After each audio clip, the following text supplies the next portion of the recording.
آج کل ایک سوال بہت زیادہ چل رہا ہے کہ انسانیت پہلے ہے کہ اسلام پہلے ہے۔ سے جب پوچھتے ہیں کہ انسانیت پہلے اس کا کیا مطلب ہے، تو وہ کہتے ہیں کہ ہمدردی، محبت سے پیش آنا۔ تو ہم ان سے پوچھتے ہیں ذرا اسلام کے دائرے سے باہر نکل کر تم ہمدردی ڈھونڈو، کہاں تمہیں ملتی ہے؟ انسانیت کس نے سکھائی؟ یہ تو اسلام نے ہمیں آگے بتایا کہ انسانیت یہ ہے۔ اسلام نے ہمیں بتایا ہے کہ بھائی ایک کتے پر رحم کھانے والی عورت اور اس کو پانی پلانے والی عورت جنت میں جا رہی ہے۔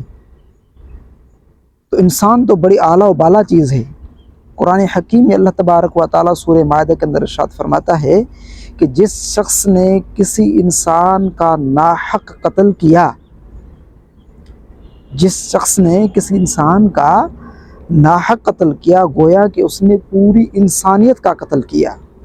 اور جس کسی شخص نے کسی انسان کو زندگی بخشی، یعنی کہیں وہ مرنے لگا تھا، اس کو مرنے سے بچایا، تو اللہ تبارک و تعالیٰ نے ارشاد فرمایا کہ گویا کہ اس بندے نے پوری انسانیت کو زندگی بخشی۔ مجھے بتائیں کہ اس لکیر سے ذرا باہر نکل کر آپ ایسی انسانیت ڈھونڈیں، کہاں ملتی ہے؟